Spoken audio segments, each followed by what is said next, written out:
Hello everyone, this is Marc Sabatella from Mastering MuseScore here. I'd like to welcome you to today's episode of the MuseScore Café. So, as you've been seeing in my emails and announcements, we're getting awfully close to the release of MuseScore 4, and I've decided to do a early enrollment on my MuseScore 4 course. And those are the things I'm going to be talking about today, where we are with MuseScore 4, where I'm at with the course, and how things are going to work, how you can access the beta already, or nightly builds, which are even better to be accessing. And I want to show you a little bit about how the course is going to be constructed, because it's a little bit different than other courses that I've done. So I thank you.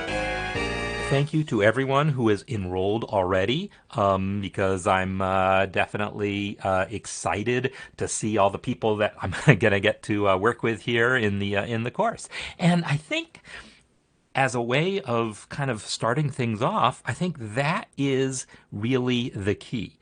When I say I'm going to get to work with, I mean, if you think about this, if you took my previous, MuseScore course,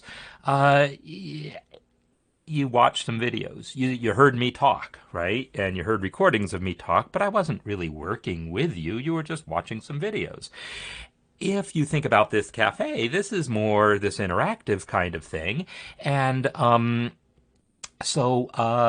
that's the kind of thing I'm looking for. So Dennis, let me answer your question real quick. Yes, gold members are automatically enrolled. I actually hit the button on that yesterday, so that should be the case. If you're not seeing access, let me know, and I'll see if I can fix things up. But I think it should be the case. And I'm not saying that the course is going to be all live like this, no, but the MuseScore Cafe is going to become part of the course. It's going to become part of the way that we kind of do the training, I guess, because I want to have pre-recorded lessons where, yes, you can watch, and you want to see a lesson just about how repeats work. You can watch the lesson just on how repeats work and just watch it and move on.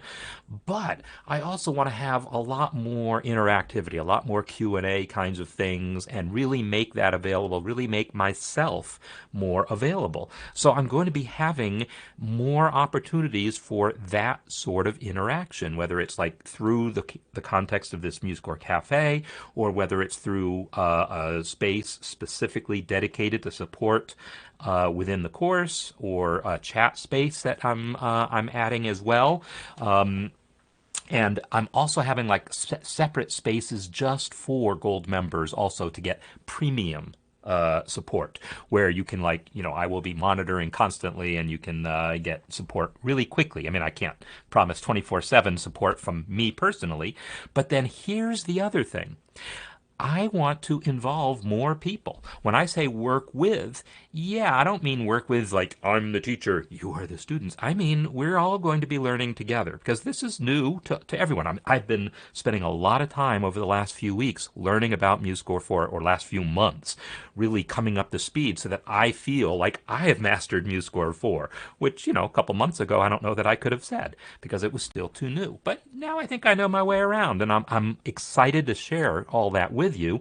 And I'm also excited to have people who are also maybe really experienced in MuseScore 3 come on board and kind of help, because a lot of things haven't changed. So people who are already experienced with MuseScore 3, you'll be able to help others too, answering questions.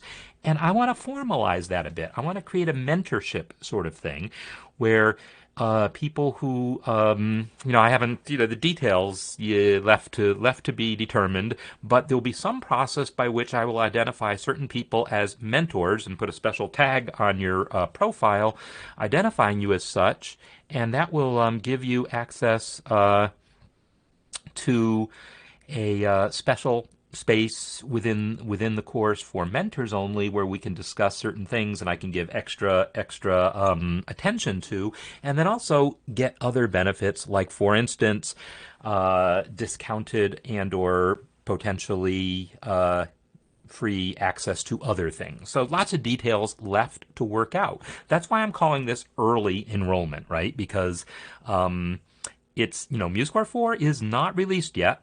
The Mastering MuseScore 4 course is not done yet. I mean, in some ways, it's barely started, except the framework is there. I've got slides and stuff ready to start recording videos. I just haven't been able to start recording videos because MuseScore 4 has been in too much flux.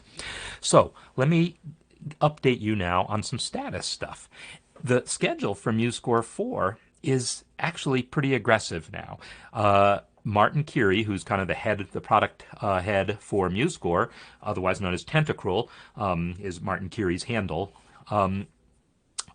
He announced just yesterday on our Discord channel.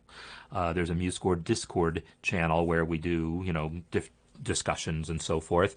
And he announced there that we are looking to have a release candidate for MuseScore 4 by the end of this week, which to me seems like fantasy, or next week, which to me seems potentially achievable if people work hard. So what this means, Francois, it's great to see you here. Great. So I saw your email earlier, and I'm going to reply to that. But your step one here in managing to get onto the community is accomplished. So I'm really looking forward to being able to check out your music as well. So when I say a release candidate later this week or next week, what this means is they've got a list of bugs, and there's still like 50 bugs on this list. I don't know. I haven't checked it the last couple of days, but there's a lot of bugs left on that list, but they want to fix every single one of those in the next few days, which is like really fast, and then say, okay, we are done fixing bugs. Not like they'll never fix another bug, but that will be it for MuseScore 4.0. And then they'll release MuseScore 4.0, and then they'll fix more bugs, and there'll be a 4.0.1, 4.0.2, etc. So this release candidate means they think they've fixed every single bug that they plan to fix for 4.0. That's what it means to have a release candidate. It means unless something else goes wrong, what they build this weekend will be MuseScore 4.0. But that doesn't mean MuseScore 4.0 is going to release next week. No, because what that means is then all the attention will shift to Muse Sounds, which is, the new orchestral library that I've been talking about and demoing as well. So MuseScore 4, the software itself, will kind of sit there and wait for Muse Sounds to catch up. But they're only expecting that to take another couple of weeks. So we are talking about very likely a 4.0 release before Christmas. That's what we're talking about. And then, there will be updates. There will be a 4.0.1 that fixes bugs that they decided not to try to fix before 4.0, right? And then there'll be a 4.02, etc. There'll be all of these sorts of things. And Dave, so good luck with getting your connection improved there. And, by the way, one other thing here. Something just happened this morning that's quite noteworthy. The Mastering MuseScore community just welcomed its 1,000th member. 1,000th member. So we're not talking about gold members. There's not that many gold level members, but there's Rafael Oliveira from Brazil. At least he's in a Brazilian band and has a Brazilian sounding name. So I don't know if you happen to be watching here, but congratulations, you're the 1,000th member of Mastering MuseScore community, and I'm going to shoot you a message later and celebrate that with you and find some little reward something in here. So anyhow, the idea is that MuseScore 4 is coming quite soon, right? And the current beta release, if you try to download the MuseScore 4 beta, that's already several weeks old. There's been like dozens of bug fixes since then. So one of the things that I want to talk about today a little bit is just show you where to go about downloading the most current version, so that those of you who are already in the course can start working with it if you haven't already. Meanwhile, I want to address a couple more questions here. So John, you're asking about emails to people who are currently enrolled in the course. So here's what happened. I actually sent out the email Monday, and then I sent another one out this morning, this morning for me, like 2 hours ago. What happens is when you enroll in the Mastering MuseScore school, when you actually bought the original MuseScore course or just logged into this community, there was a checkbox that says, yes, I want to receive promotional emails. If you didn't check that box, then you wouldn't have gotten that email. You'd still get the newsletter, but you wouldn't have gotten that. So shoot me an email to make sure that I send you that link specifically. Because yes, anyone who is actually already enrolled in the original MuseScore 4 course, I'm basically giving you the MuseScore 4 course so that you'll only have paid MuseScore 4 course price, and you'll have gotten both courses. That's basically how that works. So yeah, shoot me the email, Mark with a C at masteringmusescore.com, and I'll make sure I hook you up. But do check your email, because that just sent off I don't know, an hour or two ago, that I resent that email to in a way that I think you might have gotten if you check. I don't know. In any case, so what am I going to talk about here? I want to talk a little bit about the course, then I'll come back and talk a little bit more about MuseScore.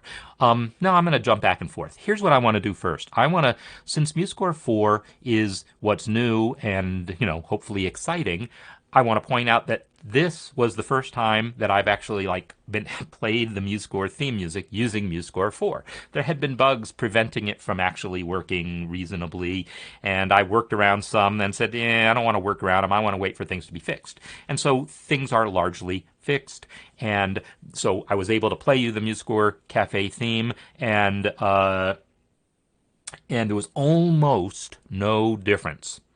There was a couple small differences, a couple small things that didn't quite work the same as in MuseScore 3 when I went and played it back. The one that I am the most waiting on is right here. Check this out. Oops. That's another bug that's another bug that's on the list. There's, like I said, a list of 50 bugs left to fix. One of them is when you hit the end of the score, it's always going to start playback from the beginning rather than where you selected until you select twice.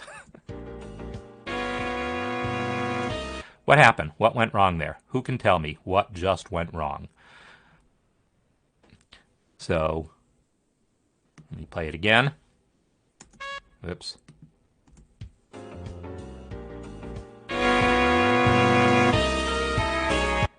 I'll do that one more time.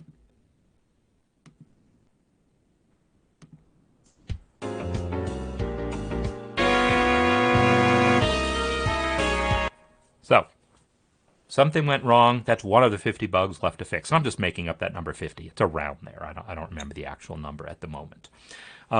First person to tell me what actually went wrong on that playback also gets a special prize. So Francois, will it be possible to have the course in French? That's a really good question. The jumping to the next page is no. That's normal. That when the playback runs off at the end of one page. When the playback runs off the end of one page, it goes to the next. So I zoomed out so we could see both pages at once, and that's the same as it was in MuseScore 3. So Francois, the program itself will be translated to French, right? All the menus and all that stuff will be translated in French, yes. Will my course be translated into French? Well, that's yet to be determined. The woman who did the original translation of my original course is, she's not sure that she's going to be up for it. So we might talk and see, and, now that it's close enough to start dealing with it, we'll check again. Okay, so the course sound would probably just be the fact that it was over the air, but Dave, you're right about the dynamic thing. What happened is the forte piano didn't happen. This was supposed to be a bang, and it didn't happen. It just went bang, and there was no crescendo because it went from F to F. We didn't get the FP. So that is on the list of bugs that they intend to fix before 4.0 goes out. Forte piano, the bang, where you hit the note loud and then back off. That is not currently working. So Dave, yeah, I will. I'll be in touch with you. That was good. Good observation there. Okay, so for French, one of the nice things though is because the course is community based. The more people who speak French that are involved, the more people that can help each other out there in the community. So I am hopeful that it'll be more of a multi-language sort of thing here. Okay? So I am hoping that we'll get more people who speak Portuguese or French or whatever other language to be able to help each other out in different languages within the community. Now, I know the community itself, all the buttons and everything are all English, and I don't have control over that. But there's no reason you can't have discussions in other languages within the context of the Mastering MuseScore community. So that's the other thing here. Let me actually make note to myself that I'm going to talk to Dave and talk to John so that I don't forget. All right. There we go. So, oops, don't do that. Putting my phone on the desk there caused interference. I heard that. Okay, so I do want to do a couple other things here. I'm just going to be jumping around today. I just want to have fun celebrating what's coming and get you all pumped and excited to, enroll in the course if you haven't already, and just get excited to be playing with MuseScore 4. I'm going to play you something right now that I just tried yesterday and had a lot of fun with. Okay, so the Music Masterclass theme, those of you who attend that, which is, a good chunk of you, you already have heard this with the MuseScore 3 strings. The MuseScore 4 strings, there's a couple bugs there that's on that list of the short list of bugs to fix in the MuseScore 4, the Muse sound strings. But I decided to try this with some other instrumentations because, okay, here's the thing. I have a series of tutorials. I'm going to be jumping all over. All right, so I'll come back to the tutorials. But as part of the tutorials, I wanted to show how to create a score for an instrumental ensemble involving transposing instruments. So I could show you how to set up the score, how to set up, everything you need to do to work with this type of music, a score for, some small number of, or maybe not a small number, could be a big number of different instruments. And so I'm going to play you this score here using Muse sounds. This is the Muse sounds clarinets. And so this clarinet choir, there's an actual E-flat clarinet sampled, there's an actual bass clarinet sampled. So when we hear this, we're going to hear not just 4 regular clarinets trying to imitate these other instruments, but we're going to hear, samples of actual E-flat clarinets, samples of actual bass clarinets, and I'll solo some of those so you can hear those after we're done. But check this out. This is the Music Masterclass theme played by the Muse Sounds Clarinet Choir.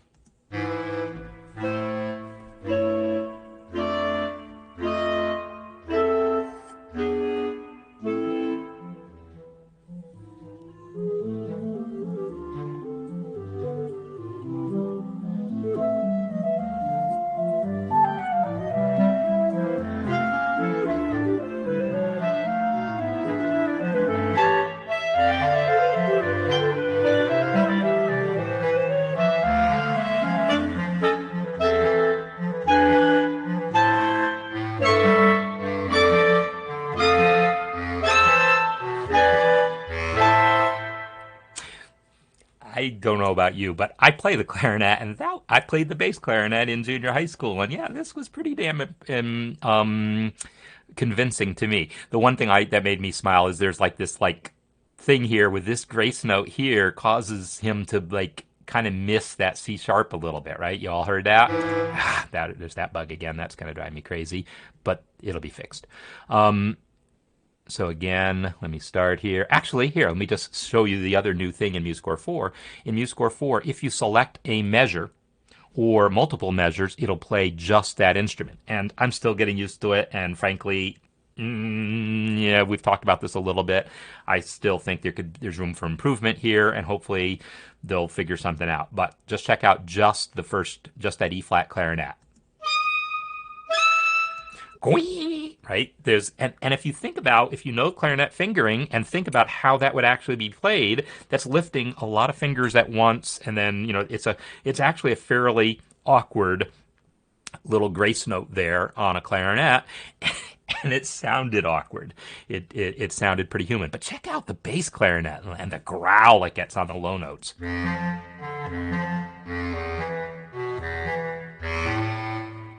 Right, that sounds like a bass clarinet, right? That's anyhow. I'm very pleased with how that thing came off there. So yeah, and Dave, my idea about the selection is that really it should not solo if you only select one measure. It should make you select two measures or say, yes, I really mean to select it. Some people say, oh, spacebar should do one thing, shift space should do something else. Yeah, there's all sorts of ways this could eventually be fixed. Martin's hearing about this over and over and over again. So far, he's still saying, nope, this is how we're doing it, but he is hearing the feedback, and I still predict that at some point, 4.01 or whenever, they will figure out some way to simplify this. But meanwhile, the way to play back the whole score will be don't select a measure, select anything except a measure. So select a key signature, doesn't matter what, and then it plays the whole score. And again, because that bug's just driving me crazy today, that after the score hits the end, it always wants to start at the beginning again. So this time I'll select a clef. Right? Or I could select, say, a rest. As long as what you've selected isn't a range, as long as it doesn't have the blue box around it, you're good, and it will play the whole score. But the nice thing here, you can hear just the upper clarinets, right? I can select these and hear just those clarinets, right? And so that's kind of nice. You can hear a section at a time that way. So yeah, in the course, I'll lay out, in fact, I've got some slides together, and I mentioned that I've put some slides together. Let me show you some of my slides.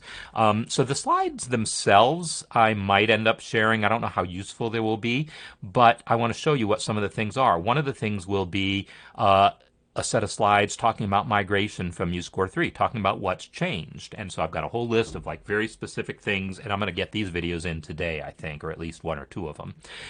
These are things about what has changed, things that you need to know. And my whatever here is bugging me that I didn't do consistent capitalization, so I'm going to change that to be a capital I. There we go. So I'm going to have a set of tutorials just on what's changed to help those of you who are already familiar with MuseScore 3 get going with MuseScore 4. I'm also going to have some videos very specific to things. So I mentioned an ensemble music tutorial.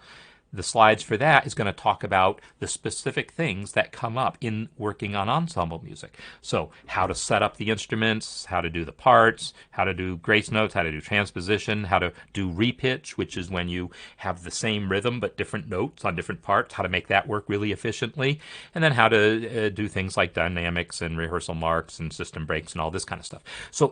So I'm going to have these kind of use case tutorials where we take a piece of real music. I'm going to take literally this piece of music and in one tutorial run through the whole thing. If you saw last week's MuseScore Café, I did that kind of thing with a lead sheet, right? I entered a lead sheet into MuseScore in real time and talked about everything, but I stopped to answer questions also. And I still got almost the whole lead sheet in. That'll be one of the tutorials also, but a version of it that's not live like that. So those are some of the things that'll be there in the course, some of these kind of tutorials, so that you see a kind of a cross section of features all at once, so that even if you don't know where you're looking, what you're looking for, if you just know, hey, I'm trying to work on some instrumental music, I'll show you how to do that, and then you'll know what features exist for it. One of the other ones is a choral score.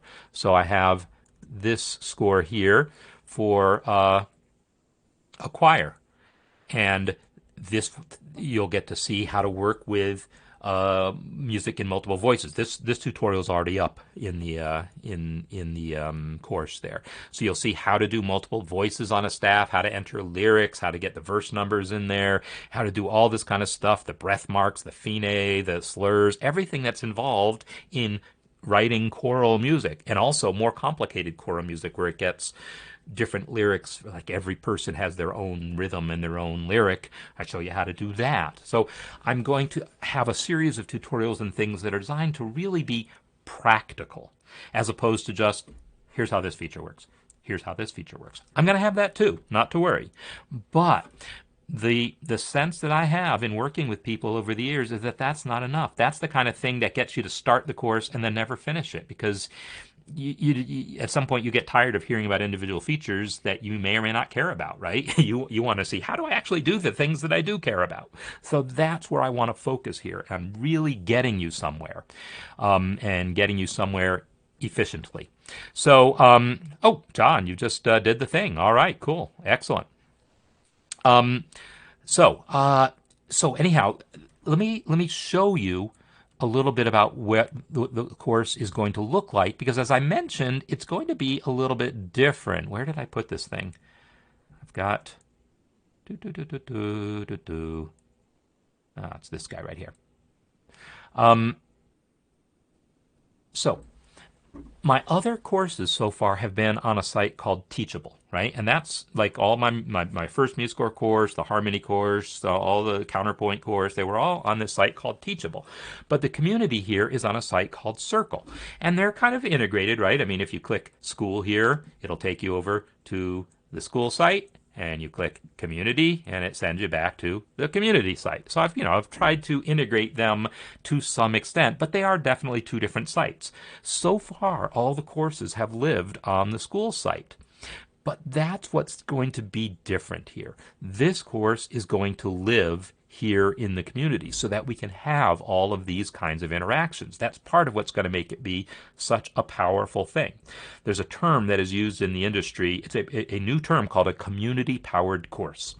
There was a term called cohort-based course. That was kind of a buzzword, in the last few years. This is like taking that to the next level of saying we're going to make a course in which the community is a significant part of the value. The fact that you can interact with other people, live or semi-live, is going to be part of the value of this. So the course is going to be here. Now, when you first sign up for the courses here, for the course on Teachable, this is the Teachable site. If you come to where it says My Courses, it will show you, and is the MuseScore 4 course even here yet? No, because I didn't enroll myself yet. But if I had enrolled myself, it would be showing that. Let me see if I can let myself in. Here we go. So if you try to access the course, once you've enrolled on Teachable, you'll see this, and you'll see a thank you for enrolling, get started, and when you get started, you'll find out there's nothing here. There's nothing here in Teachable but a message sending you over to the community. So it says click there to access the course, and it will just send you there. So that's where I want you to bookmark. This is the page to bookmark. It's this right here. So I'm just going to post that right into the chat right now.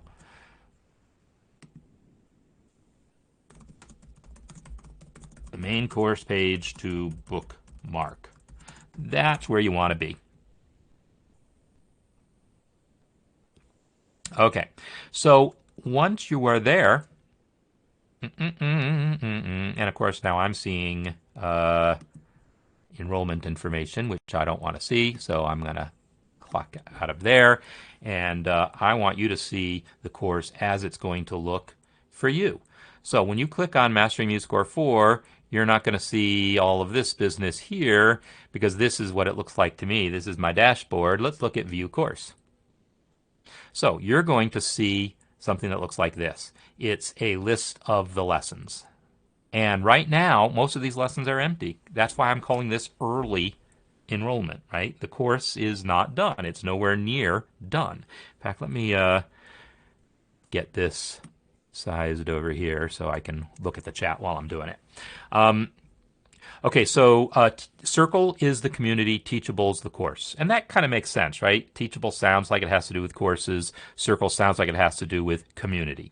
So that's the difference, but Circle now has courses also, and that's what this is. So the Teachable courses, most of you have seen before. This is brand new, though, this Circle course thing. So this is what you're going to be seeing. It's going to be clearly in the community, right? You're going to still see all the stuff that you're accustomed to seeing, although this is going to get rearranged a little bit, because as I mentioned, the cafe is going to move within the course. So you're going to see, here's your list of lessons to take, and that's what you're going to see. And then if you go ahead and continue course, it'll go to where you left off, and here's the lesson. And right now it's just some text here. I haven't made a video for this yet, because this is just sort of a progress report, keeping you up to date on where I am and what you can access. So Dave, as far as the price of Circle or Teachable to set up, they both have like different plans and different features available on different plans. Um, Most of it, I think Teachable might have a free starter thing and, maybe a free trial. They might have a very limited starter plan also that's free, but I think they both have a plan, the bottom tier plan that's something like 30 or $40 a month, but it is pretty limited, to be honest. The main plan that both Teachable and Circle offer are each like 100 a month. So, it's not an insignificant expense, but if you're doing this for a living, then it's part of your life. And okay, so here I need to take another little diversion here and think about the Thanksgiving here, because this is Thanksgiving week here in the United States, and I am so thankful for you. I said this in the newsletter, but I can't say this enough. I'm going to try to not, get choked up here saying this, but I am just so thankful for all of you and how supportive you've been and how you've made it possible for me to do what I do. Because I've been doing some version of this kind of thing since the 90s, since the 80s even, participating in online forums and helping people out where I can, but it was always like on the side into whatever else I was doing for a living, and I would do this and I would only have so much time for it, and it's something I love doing. I love teaching, but you have to also have a life and have a career and all these things, and it's really only been the last 4 years that I've been able to say, all right, I'm going to do this. I'm going to teach people MuseScore, teach people music in general online, because this is what I do. Why not actually make it what I do full time so I don't have to split my time among all these other things? And when I first took that leap, it was a big risk and it was scary and there was a lot to deal with. But I'm reaching a point now where especially once this course is done, because I'm a little stressed about like getting all these videos recorded and all. But I will say, this is, I feel like what I was born to do. I mean, I'm taking my music knowledge, I'm taking my computer knowledge, and I'm taking my passion for teaching all together and doing what I love to do. And you're all making it possible. So I cannot thank all of you enough for all the support over the years. All right, so there's that. Okay, moving on. Just taking a look at the course. So you'll see that if there's a video that goes with the lesson, you'll see that here. If not, you'll just see the text that goes with it or whatever content. Sometimes it might be a downloadable thing. Maybe I'll put those slides up here. And then there's a button that says complete the lesson and move on. So I'll click this here. And move on. So, Francois, you're asking is good for someone who's not a teacher, and I'm not sure if you're asking about Teachable or Circle or about my course. My course is definitely good for anyone who just wants to learn music or learn MuseScore. So, this is a course good for learning MuseScore. My other courses are good for learning music. If you're not a teacher, you probably don't need to set up your own Teachable account. That's more for someone who wants to create their own courses.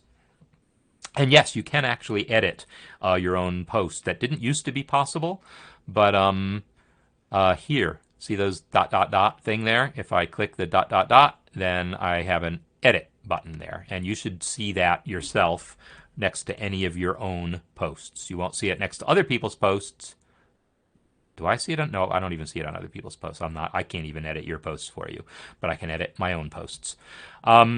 Okay, so here's a video on one of those tutorials, which is just entering a really simple score.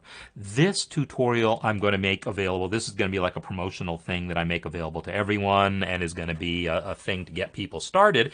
And this is basically just the basics of note entry, the basics of the basics of how to use MuseScore, like in, what is it, like maybe 15 minutes? I forget how long this tutorial is. 22 minutes.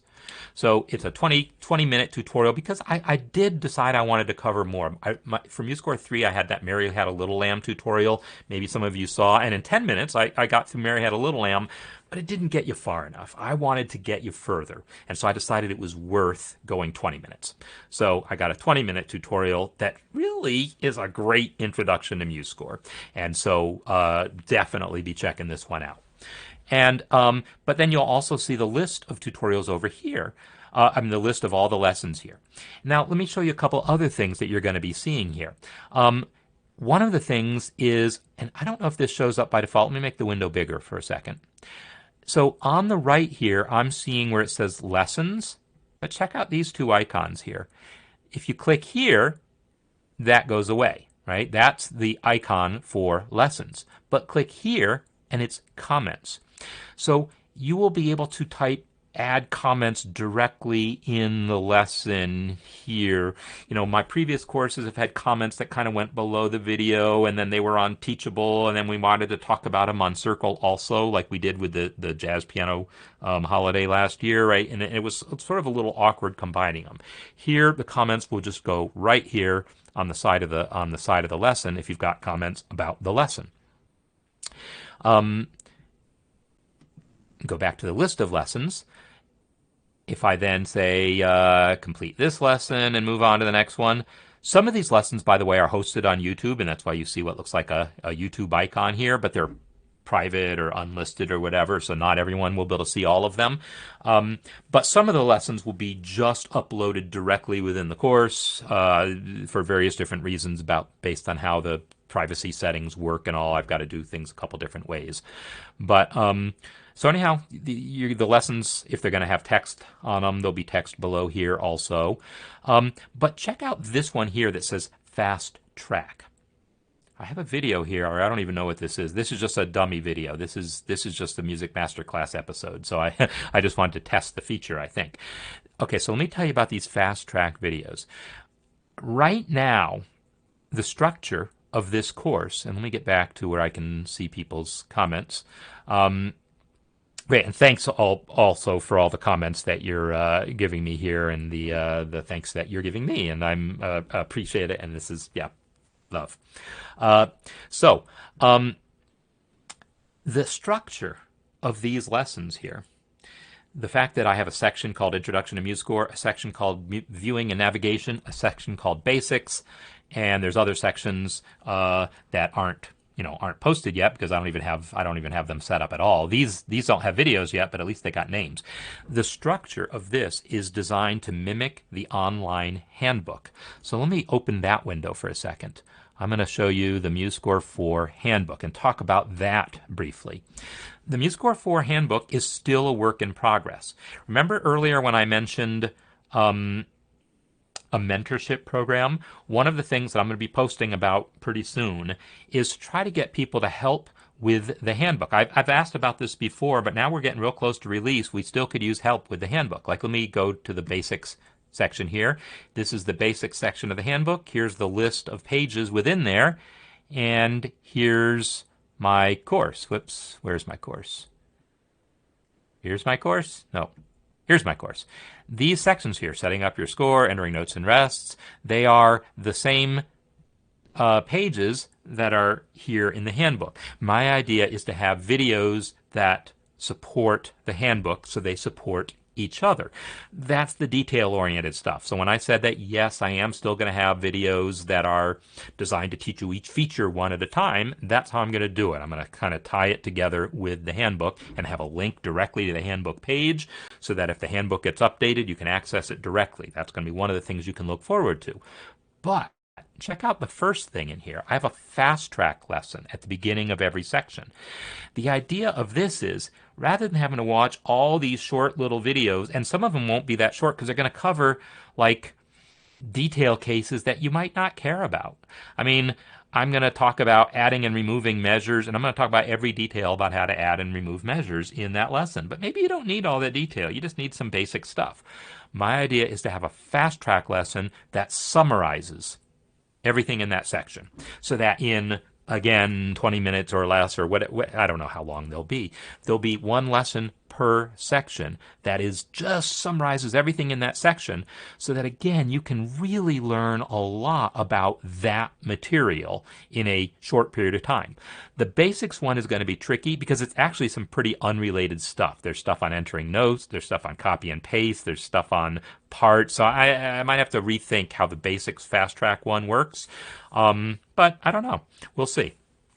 But for the other ones, like if I flip over back to the handbook, back in the handbook, there's a section that's rhythm, meter, and measures. And it's everything having to do with rhythm, everything having to do with time, basically. So the things having to do with rhythm, having to do with meters and adding measures, removing measures, etc. All that stuff is in one section. Well, there's a lot of detail. If I talk about bar lines here, there's details about how to add mid-measure bar lines and change the length of a bar line and all this detail that maybe you don't care about. Menserstrich, you know what that is? That's a thing that's used in some Renaissance scores to put bar lines between the staves, like not on the stave, but only between them. Because traditionally the Renaissance music might have had no bar lines on the stave. So it's a way of honoring that, but putting the bar lines between the staves so you can still read them, but they're not on the staff where they might, disrupt your reading of the Renaissance-ness of it. Anyhow, it's detail that most people don't care about. It's got to be there in the handbook. It's got to be there in my videos, but it doesn't need to be in the fast track. So my fast track is going to be just that. It's going to be designed to give you the information that you need quickly as reasonably possible. And that, I think, is my overall point that I want to make about this course.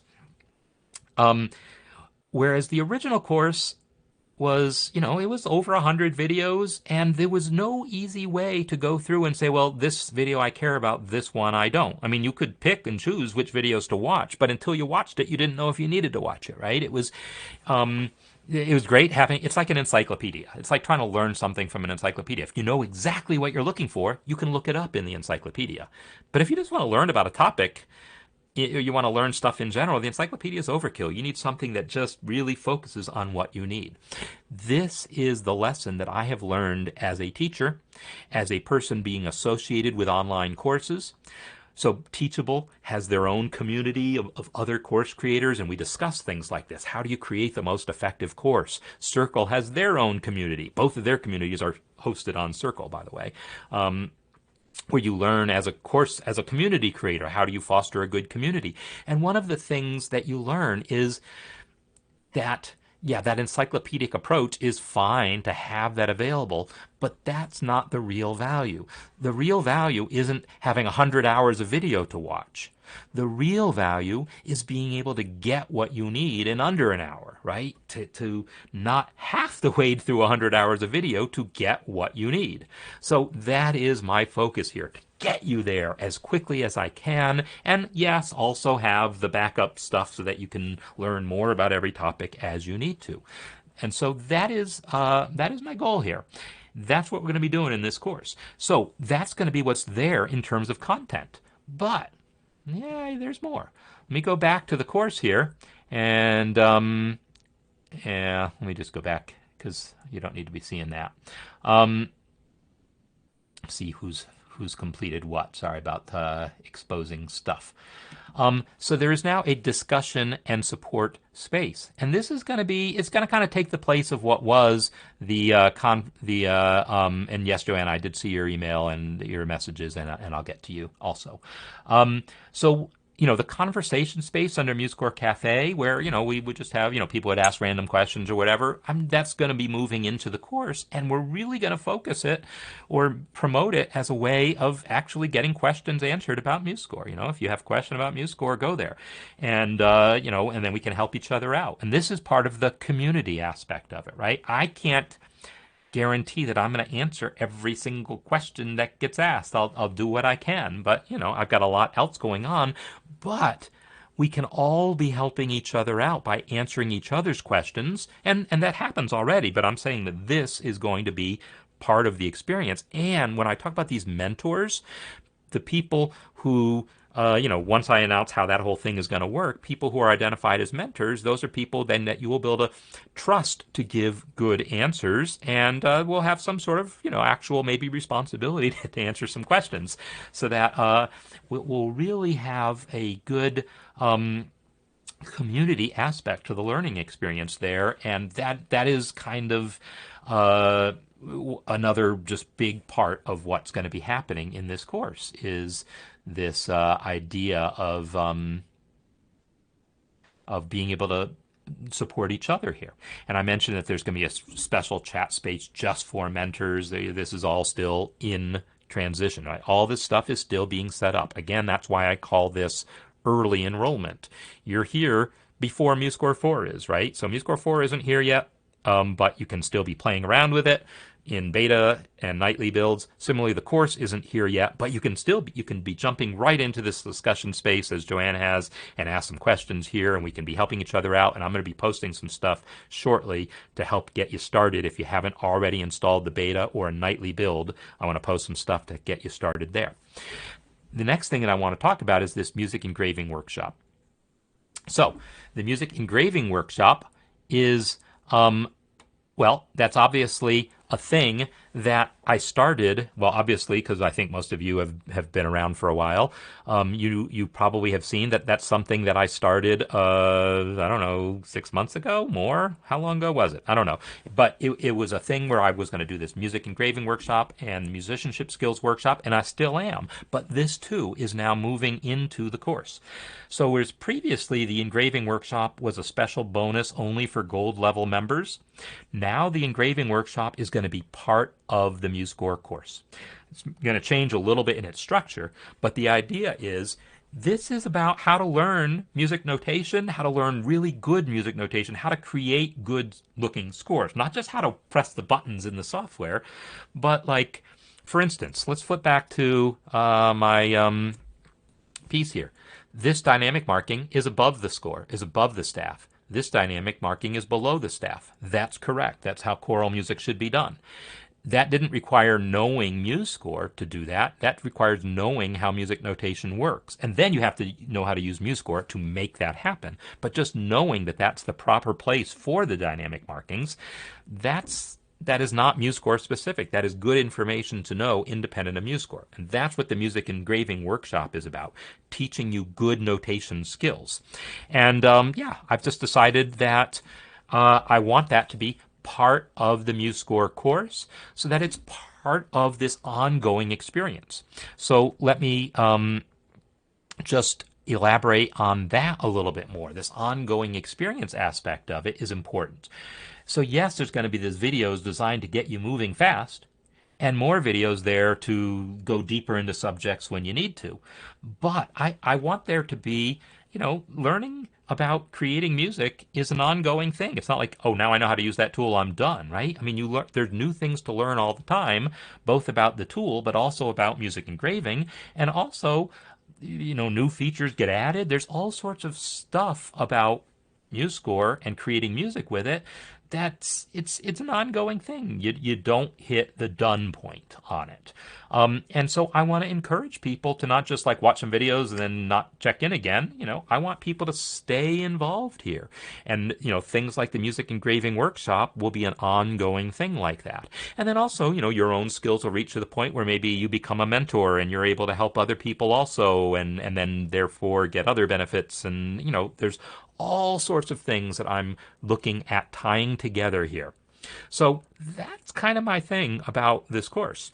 And I'm, checking to see, I see that there's some questions and, that you all are asking and answering about each other about, I kind of missed how the AT&T, oh, there's the AT&T instructional design. I missed where the AT&T originally came up. So thanks. Anyhow, that's the stuff that I wanted to talk about. I'm totally up to taking some more questions. Meanwhile, I'll just flip around and show you a few more miscellaneous things about MuseScore 4 and what's going on with it. I'm going to pop up the Discord server, okay? Because most of you probably haven't seen this. And the thing is, I don't know Discord. I don't know how this thing works. I don't know Discord. But here's the deal. Can I get a privacy settings, server boost, leave server? See, I don't know how to even share this thing. Invite people. If I invite people, do I get a link? Send a link to a friend. Copied. Let me post this into the chat, all right? This is for people who have plenty of free time and don't feel like you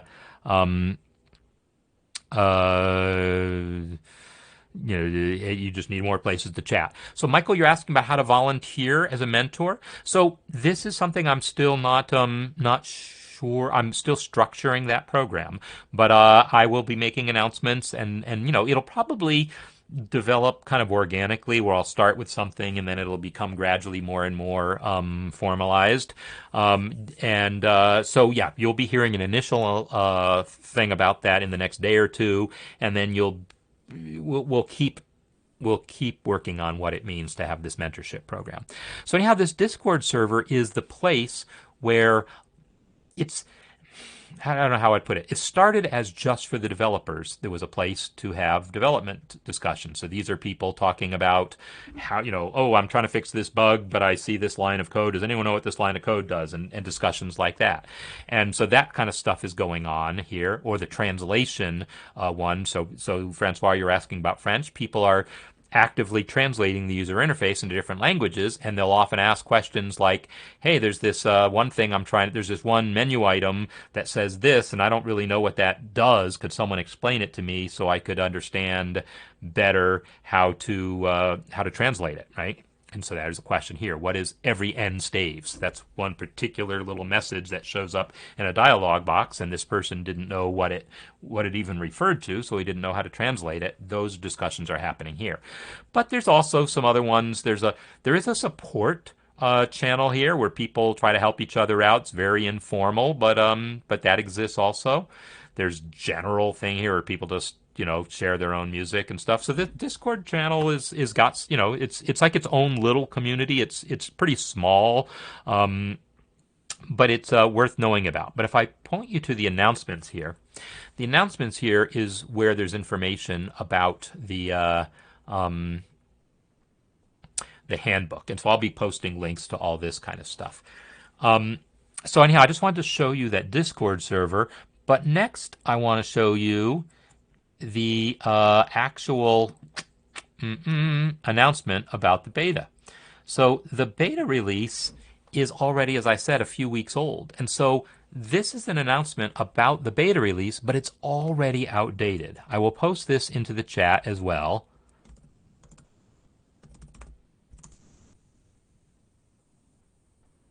All right, was I not live for a while, or Dennis, was that just you? I don't know. Let me flip over to my other window here so I can see.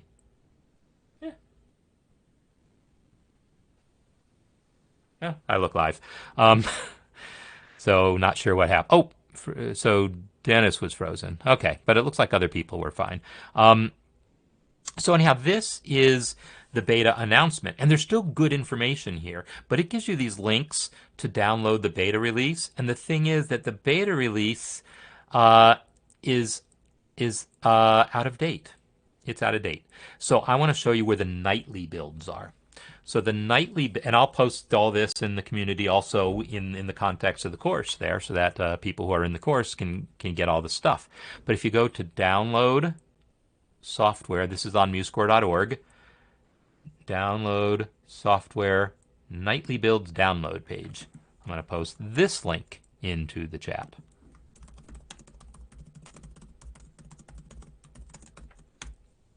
So this information will all be within the course. I'll have a little video or, instructions up about this.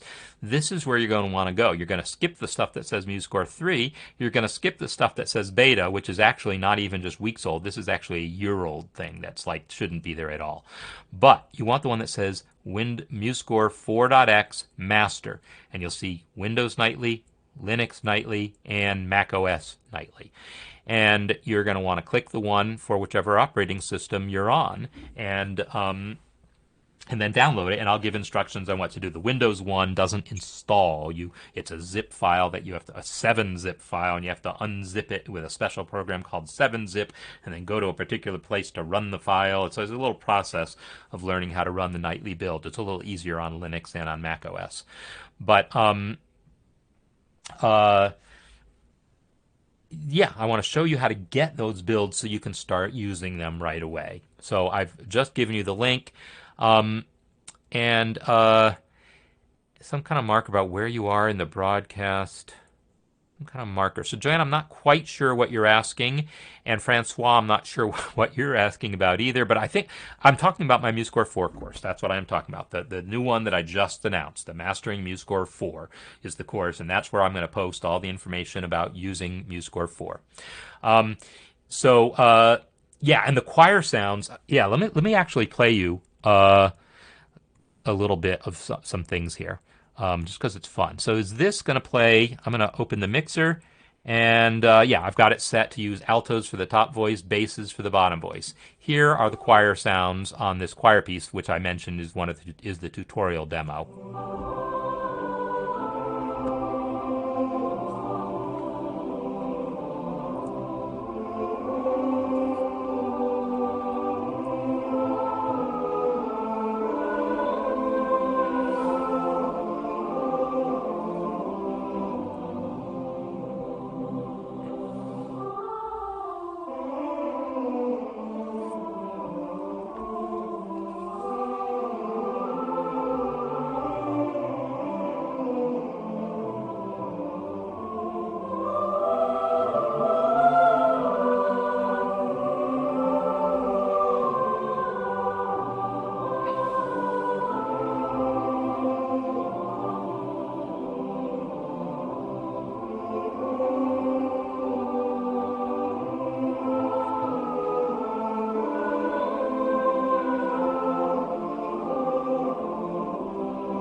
All right, so that's the piece that is the subject of one of the tutorials that is there in the course. And I show you everything that's involved. I break it up into 2 parts.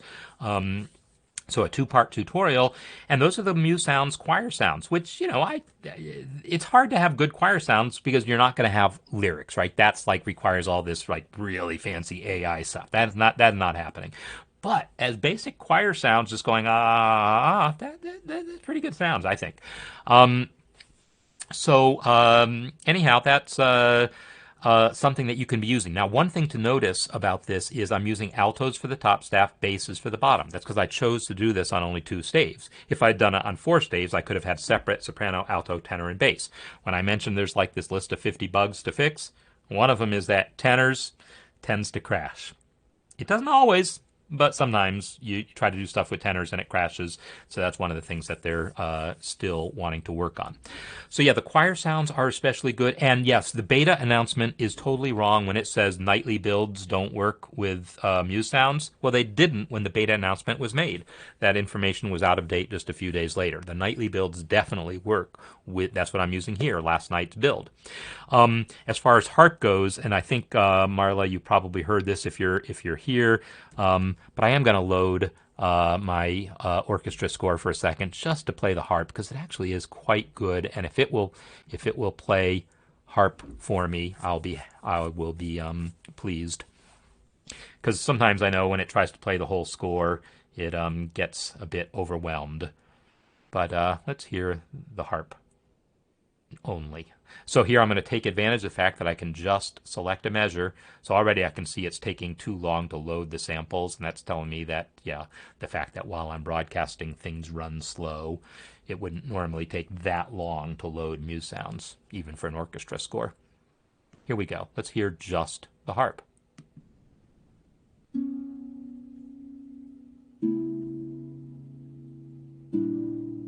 It's just whole notes, right? So it's not that impressive. But anyhow, it's good sound, though. There you go. So anyhow, the last thing I wanted to bring up, just because I can, is a piano piece. I'm going to bring up this piano piece that I wrote for one of my other for one of the other tutorials here. So Mastering MuseScore tutorials. It's this piece called Ceviche. And I wrote this to be a piano demo. And this is also, I'll have a video up that shows you exactly everything you need to know how to do this, how to do the pedal, how to do the cross staff notation, how to do the octave lines, all that kind of stuff will be in here. Is this using MuseSounds? Yes, it is. So let's hear this with MuseSounds.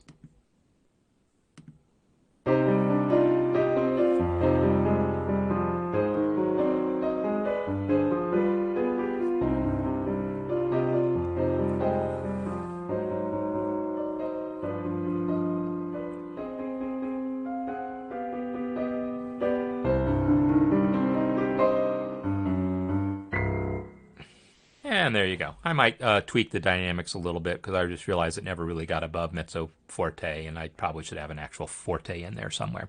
So in any case, that's the show. I wanted to show you all this stuff about the course and about MuseScore 4 and kind of just show you where things are at. But let's kind of wrap things up here a little bit. And again, I want to thank everyone for being here. Thank everyone for really everything that you've been doing, and just all the support. Well, Michael, the sax sounds are pretty good. Also, the sax sounds are pretty good in the MuseSounds also. So I think you'll be happy with them. I think there's still room for improvement, but they're better for sure. So check out the MuseSounds saxophone sounds. They're definitely an improvement over the original. But yeah. So anyhow, if those of you who are in the U.S. or not in the U.S. but like to celebrate Thanksgiving, happy Thanksgiving. I'm looking forward to our own family celebration of this. Thanks again, everyone. And I'll take tomorrow off from the Music Masterclass, but I'll see you all again next week. Okay? Thanks so much, everyone.